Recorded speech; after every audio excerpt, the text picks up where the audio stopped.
Hi everyone, welcome to another episode of Moments That Define Us. My name is Irina Barnett. I'm excited today to be recording on this day because today is March 8th and it's International Women's Day today. March is the whole month where we celebrate women and all the work we're doing and everything and how just powerful and amazing we are. And I'm lucky because today I am with one of those women that does so much good work in the world. Before I introduce my guest, I wanted to tell to all my women, to all the women in the world, you are powerful, you are smart, you are wonderful, you are worthy, you are enough. We are all enough, no matter what society keeps telling us. Also, I wanted to acknowledge all my female friends, my mom, every woman that I am lucky to be in the presence with and that helps me make the person I am today. So happy International Women's Day, happy Women's Month, and you know what? We should be celebrating women every single day. But today, I wanted to introduce our guest today. So our guest today is EmilyJane Zahreddine. She is a founder of an amazing Colorado-based nonprofit organization called GraceFull Home. EmilyJane, welcome to Moments That Define Us. Thank you so much for having me. I am excited to be recording with you today because we've met kind of a while back through my friend Bella, and she did a wonderful video for you with I call it a talking couch, Yes. with was super cute and just lighthearted, but yet brought so much attention to the need that we have, right? Mm-hmm. So I wanted to start with talking about your organization, GraceFull Home. Mm-hmm. It's such a beautiful name. Mm-hmm. So tell me, what is GraceFull Home? And why did you decide to start this organization? Yeah, that's a great question. So GraceFull Home is Denver Metro's furniture bank. Okay. So when an individual is exiting homelessness or housing instability, so they may be on the street, but they may also just be in a situation where they have shelter every night, but they don't know tonight where they're sleeping or tomorrow night where they're sleeping. So it's very inconsistent. They get to work with a caseworker and they secure themselves affordable housing or secure housing with the caseworker. Once that happens, since at least 2016 in Denver Metro, individuals have been moved into empty apartments for the most part. There hasn't been a regional solution to furnishing the apartments of the recently unhoused. And so you may say, well, they can go to Goodwill or they can go to a thrift store and shop at that price point. But that is a high price point for a lot of people. Our package that we supply, we estimate to be around $1,500 were you to go to a thrift store. So that's a huge amount of money that individuals who are exiting homelessness don't have laying around. And the money they do have has to go to other expenses. So what ends up happening is people live for years in empty apartments. And when I say empty, I mean without a couch, without a TV, without a coffee table, without a bed, without any pots and pans or things that bring comfort to you. Mm-hmm. And something that has always driven me in my life is that I believe we all deserve better. Absolutely. I believe we all deserve better. And the people who are exiting homelessness, who have literally hit the lottery of life to get out of homelessness, it's not an easy endeavor to do that. Once they have done that, I feel like they should have a little bit of a reward. Right? That's the least I can do, is to make a positive experience for them from something that is considered a treat or considered an extra type situation. And so making it available to people who otherwise would live in an empty apartment is a really impactful and powerful thing. And that's part of why I wanted to start the organization. There are a lot of things that brought me to where I am today. Mm-hmm. But when I decided I wanted to start a furniture bank or run a furniture bank in Denver Metro, I reached out to all the other furniture banks in the country and talked with them and got their best practices. And someone said it's like letting someone hit the lottery because you give them a whole household worth of things. And that's just one of the most special experiences for people who genuinely realize that without this help, they wouldn't be sleeping on a couch or a bed. They'd be sitting on the floor in their apartment. Wow. So because you said something, you said we estimate about $1,500. So I wanted to clarify, is that for people that if they were without your organization, they would need around $1,500 to get the most basic stuff, right? Yes, to get what we give them, they would have to go and spend $1,500 at a thrift store price point. Right. Yeah. And I don't mean to interrupt, we do delivery and installation. So even if you are unhoused and then you move into your affordable housing unit, that doesn't necessarily mean you have a vehicle, and that doesn't necessarily mean you have a vehicle that can transport a couch or a mattress, or that you're necessarily in the physical capacity or that you have the physical capabilities to move a couch to your 4th floor apartment when it's a walk up. That is so true, because like, even let's say, I mean, there's so many, like, brings up so many questions, right? Because let's say you have the caseworker, you're ready to exit out of unhousedness or homelessness and transfer to, you got an apartment, right? And let's even say you have the $1,500 to go to a thrift store, but you might not have a vehicle, you might not have maybe even anybody to help you, right? So even if you could get a couch at Goodwill, how are you gonna move it up? Right? How are you, not even move it up, how are you going to even bring it from the store to your house? So there's so many issues that people face, because I think a lot of the times we just put such a stigma on people that are unhoused, right? But then you come in with this wonderful service, right? And say, okay, we will help you. Not only you can come and you call it shop, which I want you to talk more. You can come and shop at a warehouse, but then we'll bring it to your house. We install it for you. And oh my gosh, like, to me, it's like you giving them, you know, because they are getting that second chance, not on life. I don't know if it's on life, but on the new home, on starting over, right? And then you providing that extra layer that I think is so important. So talk to me a little bit about where do you get the furniture? And then from like, how does the process kind of go? Absolutely. So we get all of the items that we distribute from community members. So we get them from our neighbors. It's an element of modern American life, for better or worse, that we all have a lot of stuff. We all have a lot of excess. You don't say. Yes. And so when people are ready to get rid of some of their excess or some of their stuff, they can call us and we will come out with our professional movers and we will collect all of those items. We charge a fee for that service just because we got to send the truck out. There are expenses that go along with that. And we will remove all of the items from your home. We bring them in our truck back to our warehouse. We sort through them and clean them, make sure they meet our quality standards. If they don't, we recycle the items to the best of our ability. And then the items go on the showroom floor. So the showroom floor is like the most special part of our warehouse facility. We have everything organized by size. And that is because when we have clients come shopping with their caseworker, they get to come for a 45-minute appointment.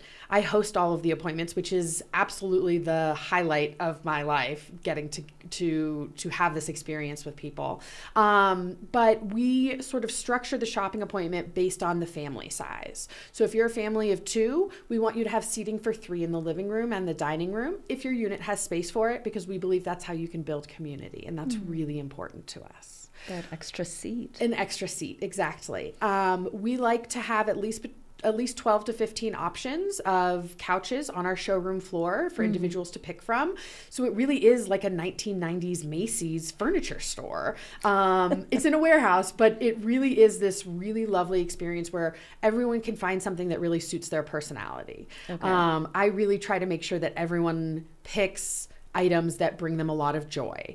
And so when we go and do our pickups or when we receive donations, yes, we receive furniture and housewares, but we receive so much more stuff that lives in a house but isn't necessarily the fundamentals of a house. And so what we do with those items is we still distribute them. So we have knickknacks galore. If you're into duck figurines, I've got 50 in my warehouse. Duck figurines. Okay. Yes. We cleaned out the home of a woman who passed and she was really into ducks. We've got all her duck figurines. But I had a client come through last week who said, my mom, like my My spirit animal with my mom was that I was a duck because we had lived on a pond when I grew up. And she took a handful of those ducks. And that was an incredibly moving experience for her because it reminded her of her mother who had passed. And it was just a really wholesome, lovely experience. And yes, we're trying to give people furniture. And yes, we're trying to move bookshelves and make sure people have dressers and desks and kitchenwares and things like that. But letting someone or facilitating the experience of someone finding something really sentimental for themselves is priceless, and is absolutely the goal of every appointment I have. It's so beautiful to hear how just the story of the dog, because sometimes we think, oh, nobody would want this, but there's always somebody, like they say, you have the, oh my gosh, I'm forgetting the saying, like there's always a client for each product. Yes. Right? Yes. And I say I'm a furniture matchmaker. Oh my God. Yeah, I'm a furniture matchmaker. I have excess furniture and I'm just trying to find the new home for those, for the couch, for the bookshelf, whatever the item may be. I'm just there to try and connect people with things that really bring them joy. And we have such a wide variety of styles in our warehouse. And we provide services to a wide variety of social service agencies and organizations. So sometimes we have elderly individuals come in and we've got furniture that suits their preferences. Right. We have young people who come in who want all white furniture and very sleek stuff. And we have options to suit their preference. So it really is like kind of like a dating service, but for furniture. And I get to facilitate it, and it brings me so much joy. So that is so cool. Is there a amount of stuff people can get? Like, let's say the family comes in, and is there like, I don't know, like for example, each family, depending on the size, can pick X amount of stuff? Absolutely. So we start with seating in the living room. Okay. And so that's based on family size. We do 2 side tables for each family and a console table or a coffee table, which is like essentially a larger table for the living room. We do seating. We do dining room tables and dining chairs. We do bookshelves for every family. We do dressers for every family, and we offer 2 desks.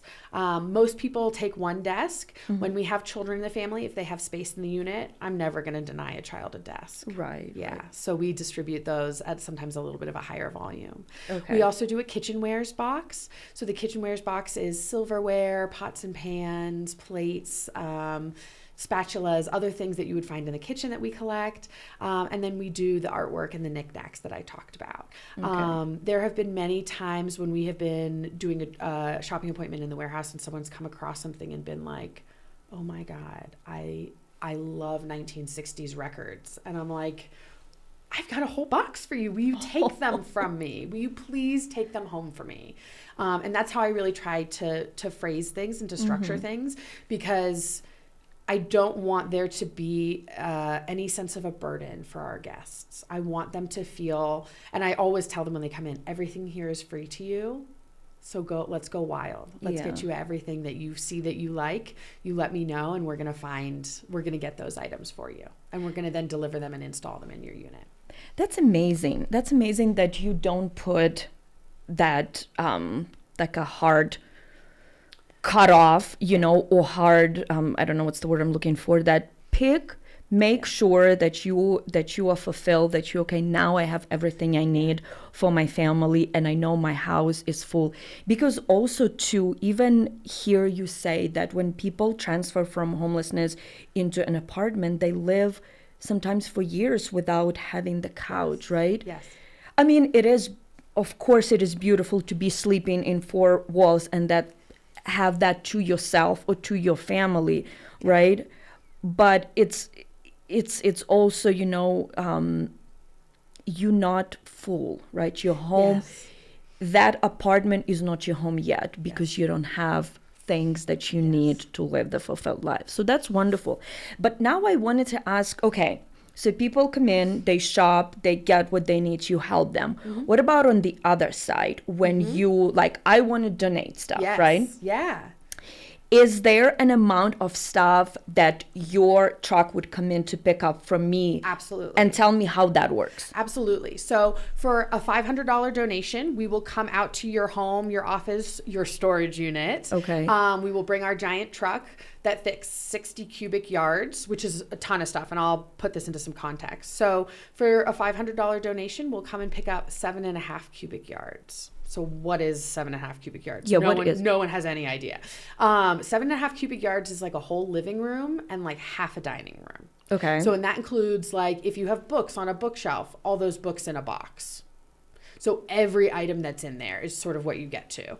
And then if you have a whole home that you're cleaning out, if you're moving or your children just went to college and you want to downsize or turn their room into your art room or your exercise studio, whatever it may be, then we absolutely charge an additional fee for that, but it's at a significantly reduced price. It's $50 a cubic yard. Okay. So the first 7.5 cubic yards, most of our customers, that's where they end up, is at that 7.5 cubic yard range. But if you have a bigger job, we can absolutely accommodate that job. Okay.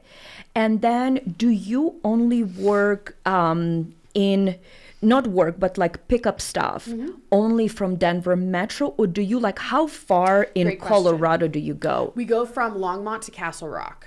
Okay. We cannot go in the mountains, unfortunately. Our truck doesn't have the right kind of air brakes that you need to do that. So we go sort of north-south and definitely west a little bit. We can't go east so far. Okay. Yeah. Okay.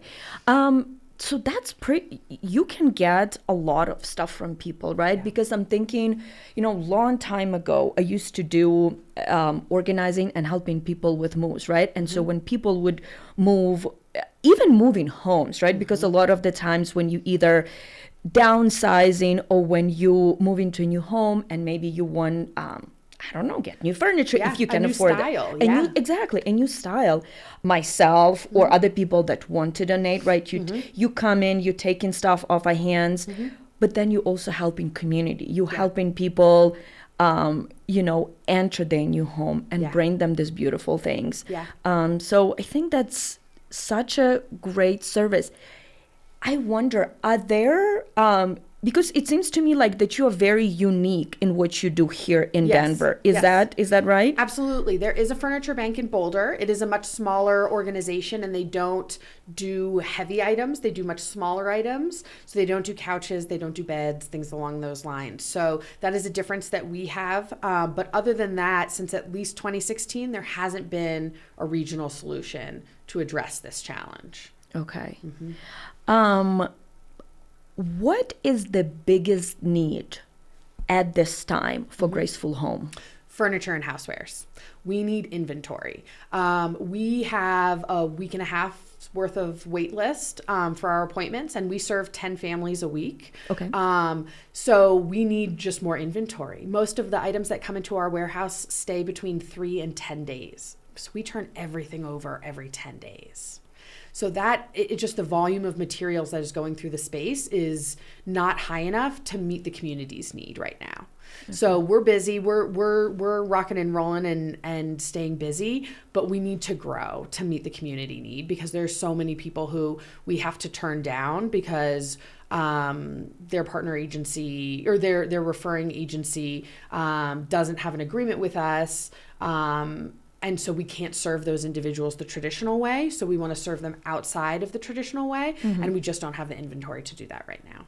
Okay. So furniture. Yep. Furniture and houseware. Yes. So to anybody out there, if you are moving, if you have stuff that you no longer use, but also I just wanted to say this, and Emily, you can jump on this. So at the beginning of the year when there were wildfires in California, so many people came together and donated. But also then I started seeing story on social media where people would donate broken stuff, ripped clothes. It's like, be mindful of what you're doing. If you're donating something, you have to think about, okay, if I were to go to the organization, to the store, to the thrift store and get that, would I get that? Would I get ripped clothes? Would I get dirty stuff? Like clean stuff before, come on. human decency, okay? Somebody is struggling, somebody lost their home, somebody is transferring to the new home, right? Like the services that EmilyJane provides, like wash your stuff, don't. And I know it sounds kind of like crazy, but like don't leave spaghetti sauce on the houseware stuff, because that is just horrendous and mean and absolutely unhumane. So clean everything, clean the houseware, clean your stuff. Like I know EmilyJane, like they provide cleaning and everything, but be a decent human being and provide good stuff. Emily, what do you have to say to that?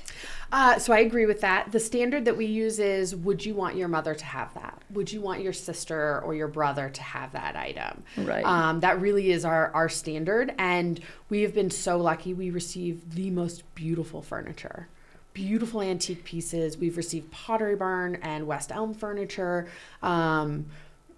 My goal is to give people fantastic pieces because I know that they're going to keep them for a long time and because it's what they deserve. They deserve, just because you've been unhoused doesn't mean you don't deserve to live in a clean space. Just because you have had the misfortune of falling through the cracks of our society doesn't mean you don't deserve nice things. And that's a really hard shift in people's perspective, I think.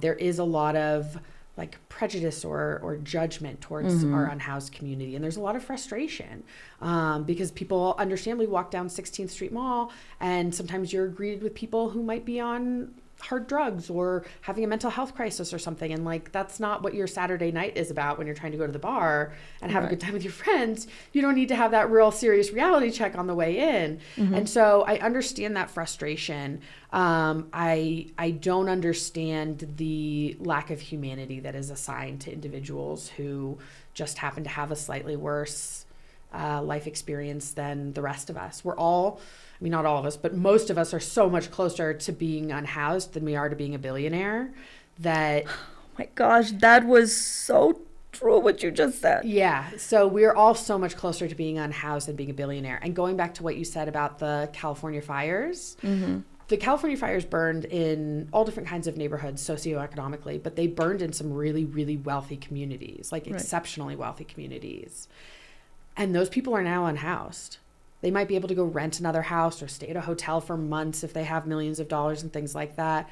But those people are technically unhoused in a lot of ways. They might not know where they're staying tomorrow night. Even though they might have the money to secure another hotel room, they still might not know. And that's a really heavy psychological burden to have and something that's outside of the normal American or the mainstream American experience. And so as a former emergency manager, I can say homelessness is coming for all of us through climate change. And we learned that with the Marshall Fire as well, right?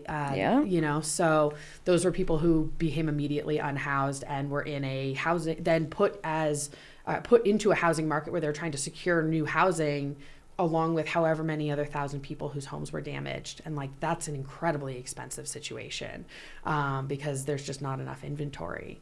And I think that's the reason why a lot of people are unhoused today is because they're not just, is there not enough inventory, there's not enough affordable inventory. So it's not like a personal failure necessarily to be unhoused. Sometimes it's just how the cookie crumbles. You know, Emily, something interesting you just said, that there's not a lot of affordable housing. That's why people become unhoused.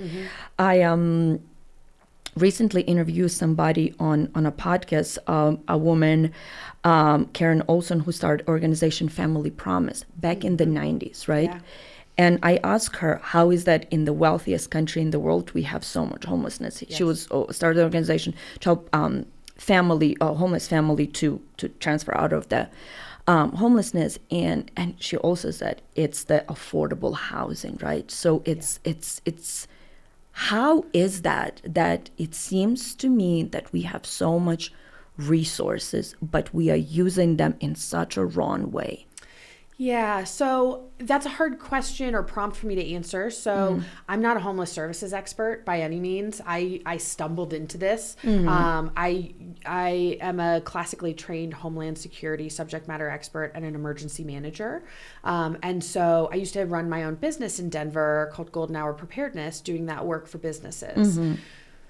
Turns out businesses don't really care about emergency management. They don't need to. It's really an inherently governmental function. Yeah. But I had a co-working space down by the baseball park, and I would drive down Park Ave in the morning, and I would drive down at like 6:30, and I would see all of our unhoused neighbors out and like them packing up their stuff from where they slept the night before.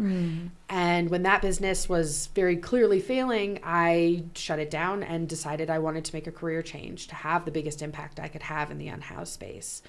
And so that was a really pivotal point for me because I had spent 13 years in Homeland Security and emergency management, building a wonderful career there and doing master's degrees and building this beautiful pedigree. And then I walked away from all of it because I just couldn't not do more for my community. And that was difficult, but really rewarding. So what I did is I set out and I talked to almost 50 caseworkers, community leaders, and people with lived experience in being unhoused in Denver Metro.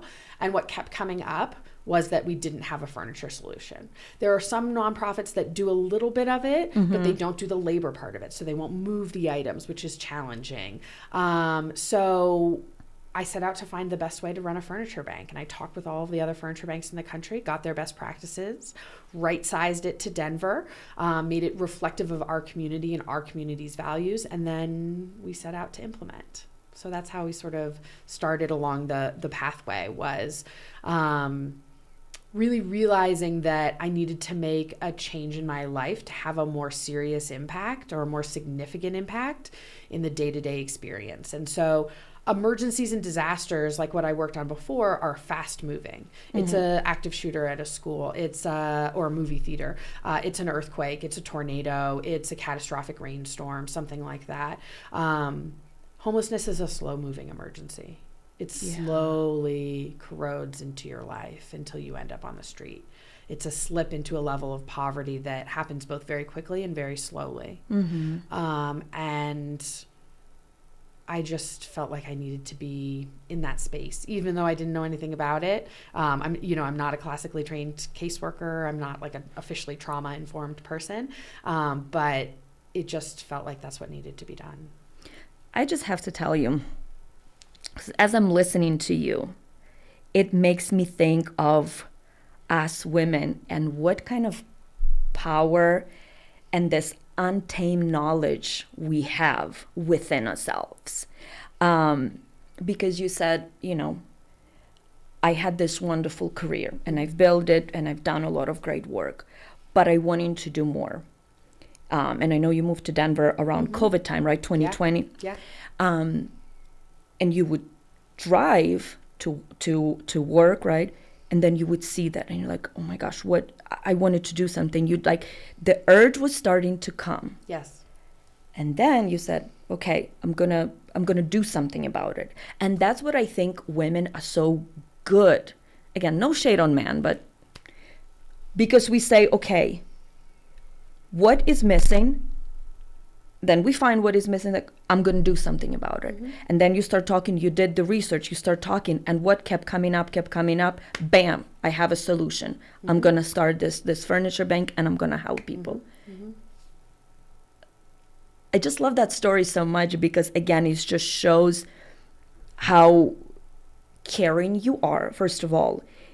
And then you found the urge within yourself to help the community, right? You didn't need to do that. You were on your way to work. You could have stopped at a coffee shop, got your coffee, looked like, oh my gosh, feel bad for them. And you could have been driving and go do your thing. Yeah. But you didn't. Yeah. And in the society, oh my gosh, you hear so much about people saying build community, right? And to me sometimes it seemed like this trendy shit that I'm like, we all talk about it, but where are the actions? Like, where are the actions? Yeah. Because I think we are at the point now where we've done talking. We've done a lot of talking. Everybody's like on board with whatever that we're talking about, right? So like, what are we doing? Yeah. You know what I mean? Yeah. So I got here because I followed my intuition. And I followed the sense of duty that was bestowed on me very early in life that the benefits that I receive need to be paid back. Not in that there's a negative tension or that there's debt, but just I'm so lucky. I have never been housing insecure. I've never been food insecure. Like, I have had, in so many ways, a very easy life. I have a master's degree that was at no cost to me and was paid for by the federal government. Like, that helped me make more money. Like, you know, that was an incredible opportunity. It changed me as a professional for the better. And I feel like giving back is kind of the least I can do, because I have been so supported by community directly and indirectly in my life, that I do feel a lot of kinship with not just the people who are my customers, but with the isolation that comes with it. I grew up in a household that was, my parents just weren't very focused on being parents. And so I was alone a lot as a child and very independent as a child, which was great and fun for me, but also left me wanting for community a lot. And Are you the only child? I have a younger brother. Okay. Yes, I have a younger brother, but he's much younger. And so we didn't really grow up in the same experience. You know, sometimes they say if it's been more than 4 or 5 years, you sort of have a different childhood. I have the same thing with my brother. Okay, yes. So I totally understand. Yeah. So I have always felt like I had a duty to support others in the way that I was supported. And even though people didn't know they were supporting me in a critical way or in a really important way, they were. And so finding ways to support those who need a little extra help is, as I've said before, it feels like the least I can do for what I've received from our community. And I see that. I know, I mean, it's March 8th and we're sort of in the middle of a lot of chaos in our country right now, but I see it as being an American, what was given to me by America, the least I could do is give back in this way. Yeah. Yeah. You know, I think sometimes to us, those little acts of kindness seem so insignificant, right? Even a simple thing like opening the door or saying hello or looking the person who bags your groceries in the eyes and really saying thank you. I appreciate what you did for me, right? Yes. Those are the things that we are so in need right now. Yes. Because like again, you know, I'm going to go back to like, let's build community, but let's be on the phone and not even acknowledge the person who's making a coffee or who's whatever, you know, the providing services to us. Like, it bothers me so much that we, even though we're talking about this, but we are not doing any actions, right? But also I think sometimes it's just, to us it might seem insignificant, but to somebody else you might make their day. Absolutely. You know? Yeah. Even to the cashier, right? They all have a name tag. Yeah. Say, thank you, Mary. Yeah. You know, and they're like, oh my, you know? Yeah. Because I've been that person who felt like I was on the verge and some stranger was kind to me for some reason. And that brought me back to feeling fantastic or to feeling good again. And if I can pass on those little bits of kindness just sort of as I go through my life, then I feel really good about what I'm doing in the way I'm spending my time. Yeah, absolutely. Absolutely. I think we have to give back with whatever we can, right? Yeah. Either that's monetary, right? Is that right? Yeah. With money or with stuff or with our actions or just anything. Just be kind. My goodness. Okay. I have to ask you, since you work in the government for so long, you know, you said Homeland Security and emergency, all of that. And you spent how many years? You said over 10? 13. Oh, 13. Okay. So, thoughts, concerns about what's happening? I have a lot of thoughts and concerns. When I was in Washington, D.C., I worked on Capitol Hill for the Sergeant at Arms, and I was part of a unit that was responsible for making sure if the Capitol campus had to, if Congress had to leave the Capitol campus, they would continue operating and we would continue to maintain our constitutional form of government. I worked for a unit in FEMA that was responsible for doing that same work for federal departments and agencies. So if Washington, D.C. disappeared one day, we would still have the USDA in our life, which touches our life like 25 times a day. Yeah. So that was the lens that I applied for a long time to my life, which was, how do we keep America America? How do we keep those core elements that are foundational parts of our Constitution in place? What concerns me about what's going on today is not just the impact it has on the individuals who are federal workers, which I think is really significant and non-trivial, the psychological warfare that they're going through and that they're experiencing. You're fired, you're not fired, tell me 5 things you did right, things Jesus, like that. Yeah. But what I really worry about is people losing trust in government. I believe in government. I really do. I believe that it is, for the most part, just like any work environment, full of mostly good people. And there are definitely some bad apples. That's in every environment that you're in. That's part of humanity, for better or for worse. And what breaks my heart is you have people who, on a personal level, take so much pride in the work they do. Take so much pride in the role that they have keeping Americans safe or keeping Americans healthy or whatever the case may be in their position. And the fact that they can't do that for what feels like trivial reasons or petty reasons is very frustrating. It is definitely petty. Yeah, it's interesting time we live in. It's this is not a joking matter at all, but I said to somebody, it seems like a sequel to a really bad movie that the first one was bad. Why are we making a sequel? Yeah. Right? Yeah. But what's also interesting is that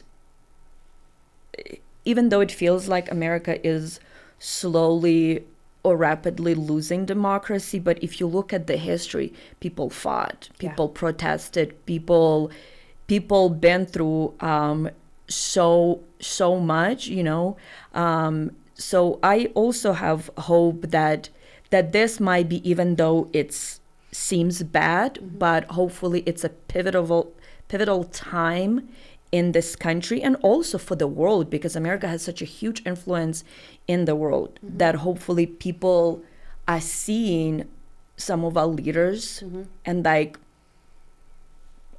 no more of this. Yes. Right? Yeah. My absolute dream and hope for America is that we come out of this stronger and we come out of this better. And for me personally, an indicator of that success would be passage of the Equal Rights Amendment.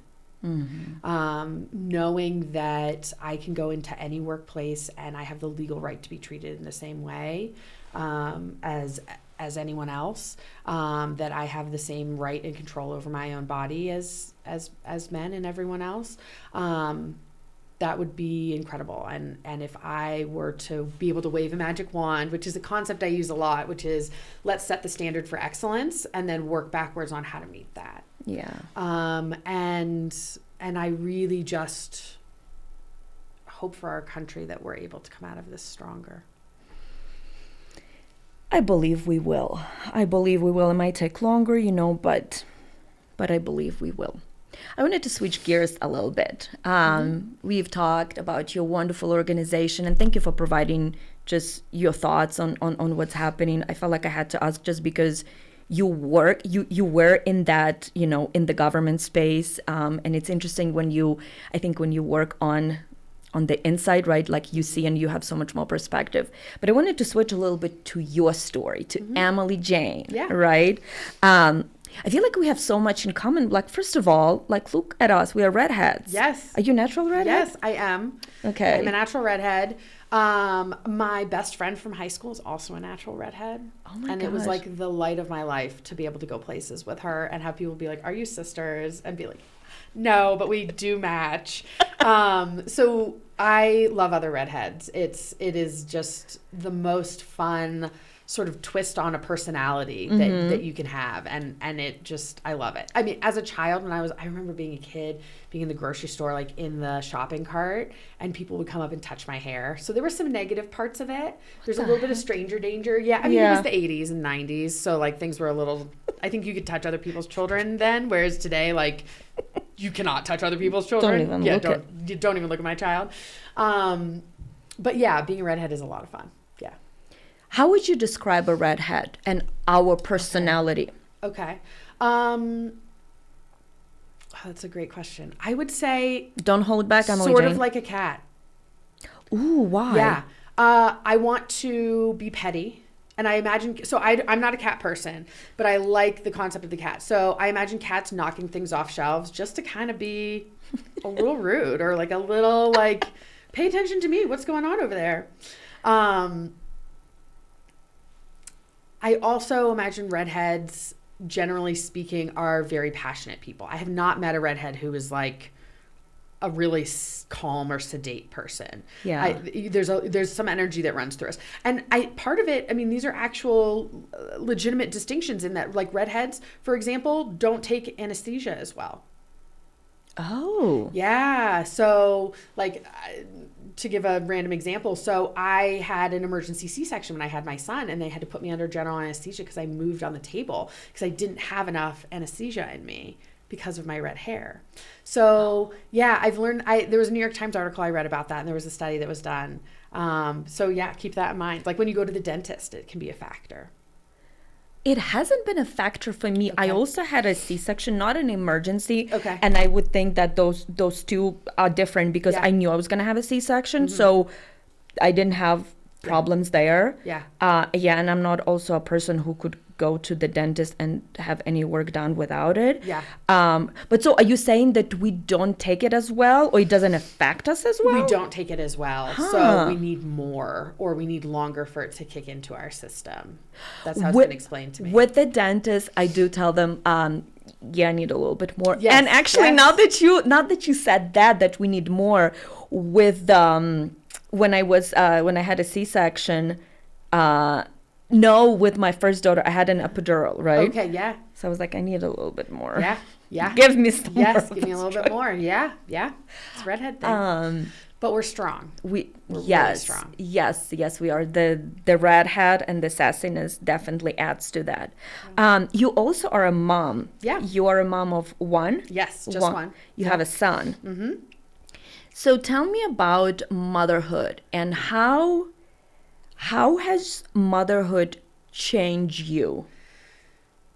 Motherhood has changed me in the most profound ways, and also the most, I don't want to say small, but like benign or like day-to-day ways. So Yeah. in the most significant way, like I have come to understand what love is. And I didn't understand that before. I had the love of my husband. He's wonderful. I'm in love with him. But the love of a child and the adoration of a child is something that is so powerful. I didn't appreciate how life-changing that is. And the way that my life changed was just in my priorities being restructured. Yeah. I don't... specifically with GraceFull Home, like that, this has been a 12-hour a day, 7-day a week job for 11 months for me now. And that's been incredibly hard and taken me away from my son. But the time that we do get to spend together is so valuable, and I cherish it so much that it's like this sweetness that gets sort of put on top of my life that I'm so grateful for. In other ways, when I describe sort of the more day-to-day or concrete ways, like I just find trash in my pockets all the time, like wrappers, Yeah. little rocks, things like little pebbles that my son has picked up, wood chips, stuff like that. So yeah. It really has changed my like fairly formal, posh, like lifestyle, I guess, to be just more real. Yeah. And that's been really, really lovely, and has really reprioritized a lot of things for me. That's so beautiful. The love thing is for sure like one of those that every parent say that. Yeah. It's like, I knew love before, but not this kind. Yes. What has been the most challenging part of motherhood, and maybe just because it's, it's Women's Month and so many women are mothers. Maybe like an example that you can give that was like, oh my gosh, it was hard. Motherhood was hard that time. Yeah. So the experience of having other mom friends is really hard for me. And that's made me really lonely.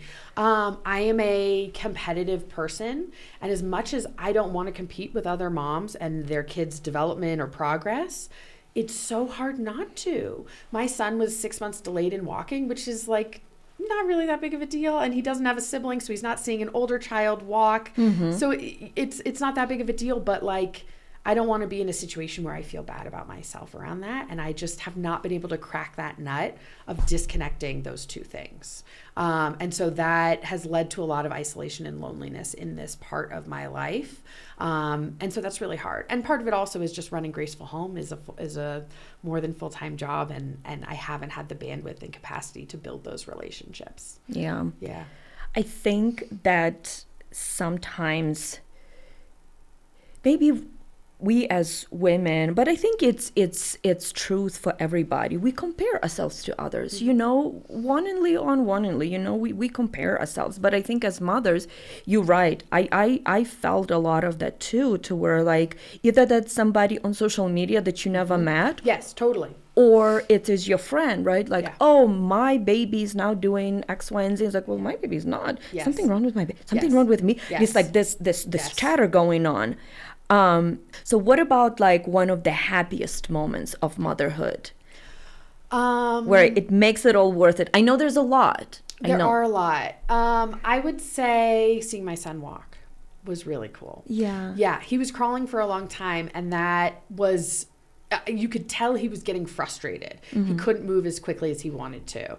And it was about confidence building. And so once we built up and like worked with him to build his confidence, and he started running wild, he turned on. Like his interest in everything just got so much more rich and detailed and nuanced, and that was really cool. And the talking, like as he has become, like as he's gone from being a baby to a toddler now, the communication and conversations we can have are so much more reflective of his preferences and his interests. And so it's like I'm finally now getting to know him.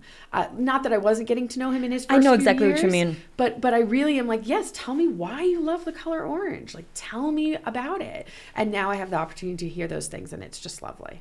Yeah. And how old is your son? He's 2.5 now. 2.5. Oh my goodness. I feel like with kids, when they start walking, right, there's no stopping them. Yes. Boys also have different energy, right? Yeah. So now you really have to be on alert. Yes, I am high alert at all times. Yes. Yep. Other question is that, so you are married to a man that is not from here, right? He's from America. He was born in the United States, but his family on his father's side is Lebanese. Okay. And he visually presents as Lebanese. Okay. You have a mixed child. You are in an interracial marriage. How has that experience been for you? And the reason I ask, because no matter how progressive we get, we are not progressive enough, with seeing people that are married different people, that love different people, So I wonder, how is that for you, like the mixing of different cultures, right? And also raising your child. Yeah, so it is difficult. So when I was in a master's program with a lot of law enforcement officials, I got married during that program. Okay. And my maiden name is McLaughlin. Like, I'm very Irish. And I didn't change my name immediately because of the environment I was in. Because I didn't feel safe because of the emphasis that the program I was in had on terrorism and specifically overseas Middle Eastern terrorism, and the similarity, between my husband's last name and the last name of other people who were on the terrorist watch list. And so that was a really hard experience to have, because there was just blatant disregard for this man who became, my fiance and then my husband, in this community I was in. And that was really hard. My husband is not only am I, personally obsessed with him and in love with him and everything, but he is he has a PhD from Boulder. He's a high achieving professional. Him being with me should have warranted a certain amount of respect, I believe. And I didn't feel like I got that respect. And so it's something that in today's day and age, I especially worry about with the ICE raids and things like that, because he doesn't present as white. And that is just a really scary part of today's world.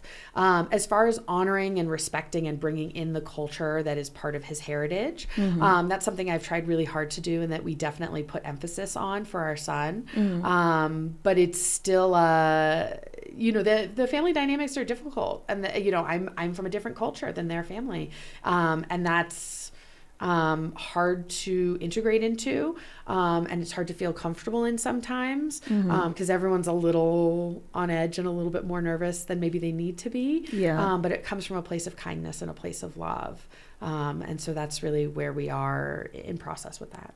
You said my husband is a PhD. He has PhD. He is this professional.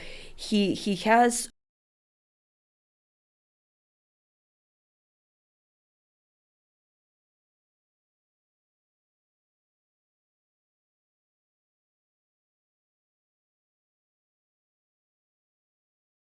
all these things that should give him respect, but he doesn't get. And the only thing he doesn't get is because he has that attachment to him that he is Lebanese, that he is Middle Eastern, and that he's not white. Yes. Right? Yeah. And even for my husband, culturally, he's not Lebanese. He's like as baseball, white bread, like he just visually presents as Lebanese, but he's like could not be more like homegrown American in that way. And it's just such a disconnect for people, and to see the judgment based on how someone visually presents is so enraging. Right? He's probably more American than some white person from, I don't know, Arkansas. Sure, yeah. You know what I mean? Yeah, and patriotic and doing all these things that quote unquote patriot, needs to do. Yeah. But it's again, like we judge so much on how we look. Yeah. That again, that's why I say we are progressive, but we're not progressive enough. Yeah. There's, and I don't know if you feel like that because you also have that, in a racial culture, like, I'm like, how much more do people have to suffer? Can you just leave people alone and just respect? You know what I mean? Yeah. Just, what does it matter? Yeah. We are all humans looking for love and respect and understanding, but we keep doing these things, and the leaders who sit in the highest power tell people that it is okay to do that it is okay to treat people with such disrespect, and it's, I don't know, I've been feeling for the longest time, like, when is this gonna end, Yeah. I don't know. A lot of that in my career in the government, towards both people of color and then also women.